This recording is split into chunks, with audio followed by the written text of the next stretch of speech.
is Judy from Patterns for Pirates, and I'm going to be showing you how I like to grade for the new vintage jumpers. I'll be doing youth sizes, and I'm going to grade between a couple of sizes that my daughter hits on the size chart. This one can be a little bit different because it does go from their shoulders all the way down if you're doing the pants length. And so you want to make sure to get their height and their width just right, especially if you want it fitted at the waist as it's intended. So the important measurements you're going to take are chest, waist, hip, which is the widest part of them, usually right around their booty. Their inseam would be nice if you're doing the pants length, and overall height. And we're going to use these to create the perfect size for your little one. Let's jump in. All right, here we are. I have all my pattern pieces printed. We might not do all of the pieces since there are so many that we're going to get started and do all the ones that I think are important. We're going to start with our two bib pieces. Excuse me. We have a main bib piece and a lining piece. And we're going to do these exactly the same, so I will only show one. What I'm going to do is just highlight exactly where I would cut or trace for these. I'm going to do the bib lining just because it doesn't have that pocket placement that is a little bit distracting. Of course, everyone's going to stick with the fold line on the lining piece. The main one is not cut on the fold, it has a seam down the center. We're going to go all the way to her height, which is a 5. This orange line is a 5, that is her height. The pink solid line is a 3, that would be her hip and her chest measurement. And this blue one is 18 months, that is her waist measurement. Since I do want it to be fitted at the waist to keep the intended vintage style, I am going to grade in for her waist here. Where a lot of times, if it's just a t-shirt or something like that, I don't grade in because I don't think it's that important for her to have the waist as intended. So I'm going to go all the way up to the 5, but I'm going to stop where this 18 months ends. I still want it to come in at the top like a traditional overall bib style, which is why I'm coming into the 18 months instead of the 3. If I went to the 3, which is her chest, it would essentially go straight down since her waist is smaller. And I don't want it to be a straight rectangle. I want it to kind of triangle in as the design does. Excuse me. And we would just repeat that exact same thing on this one, going up to the 18 months width, and then all the way up to the 5 length. For the pocket placement, I usually just go with the 3 because it's right in the middle. But you can trace off a 18-month width and a 5 length if you want it to keep the exact proportions. Let's move on to the pant. I'm going to show I'm going to show the front pants because again it doesn't have any placement markings that might be confusing. I'm going to start all the way up here, all the way at her 5 length, and I'm going to make sure to come in on both sides to the 18 months. It's important to give them the rise that they need. And I'm just going to trace off.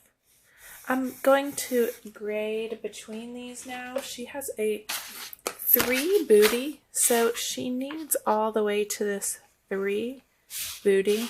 And I'm just going to make that as smooth of a transition as I can. It's not too big of a transition, so it's not too hard to make it nice and smooth. As you can see, I started the 18 and then it goes out to the 3. This is about where her full booty is. So it's all the way at the 3 by the time we get to her booty. And then I'll probably trace all the way down to the 5 out here. I will most likely give her the 5 width in the legs as well, so I keep that vintage flared leg look because I really like that. Again, this is about where the full booty is, so I'm going to just mark that over here on the side seam. I want to be all the way out to the 3 by the time I'm at that booty. So again, I'm just going to use my French ruler to make that as smooth as possible. And then again, I really like the wide leg look, so I'm going to flare hers out. Excuse me again. Oh. To that 5 until I'm on the 5 and go all the way down. And giving her the 5 length. And that would be all the different cut lines. You want to give them the correct length on the capri, and the shorts are all about the same. I keep the inseam pretty short. I like short shorts. I live where it's pretty hot. So when it's shorts weather, it's really hot here. I like short shorts. Here's the 5 length for capris. And then again, they all share this shorts cut line. And you would do the back exactly the same. So I'm not going to show the back since it's almost the exact same shape. Let's jump into the skirt if you're doing the skirted version.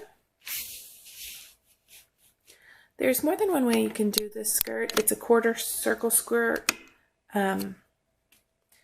So what you can do is you can keep the flare exactly as is,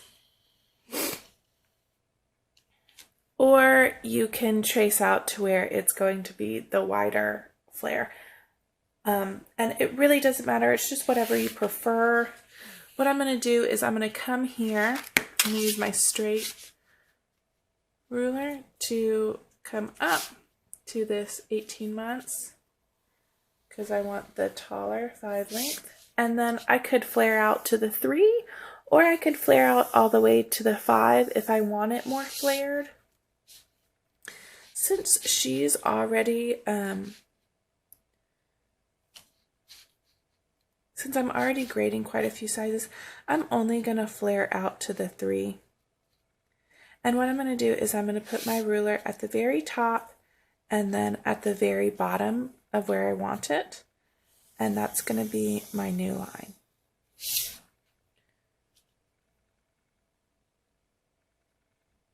Oops, and I didn't quite go all the way to the 5.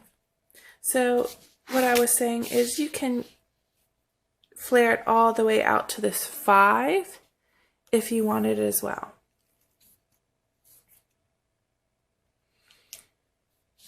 Or you can keep it slimmer as her booty measurement is a 3. It's just whatever you prefer the look of. If you want the little bit slimmer skirt or if you want it to be more flared.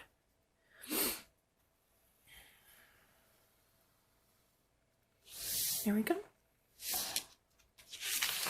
But again, you want to put your straight edge right on the corner and right on the corner. And then that is your new straight line. If you're going to do pockets on the skirt, you just want to align your pockets where they were. So the 5 length is going to hit on the corner right here and the corner in here on the 5, and then you're just going to copy this new line. So the new line is about right there on mine.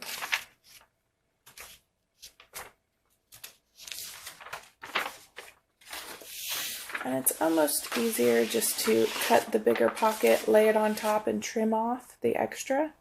But you could do it either way. what we have left is pockets, back pockets, front pockets. These, I usually just go with a size in between. I usually just go with a size 3 for her currently. It keeps the proportion the same, and I can just trace off the 3 pocket, trace off the 3 guided marking, and they match up perfectly. You can make them longer and skinnier or shorter and wider to match the proportion of their measurements. It's just whichever you prefer. The last 2 things we're going to talk about are the straps and the waistband. The waistband is super easy. You're just going to go with their straight waist measurement. They're all the same height. So I would just go with this smaller 18 months width. And they're all the same height. So nice and easy mashing there. The straps, you're going to go with their height. And once again, they're all the same width. So trace off this longer 5 strap for her. Don't you love it when the pieces are super easy?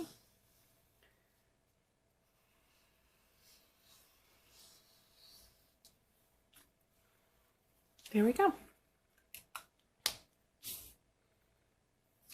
All right, and that's how I grade for my long and lanky little one.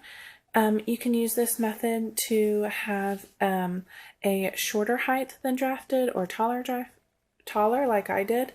It's the same thought method, and I hope it really helps. And I can't wait to see the vintage jumper that you sew up for the little one.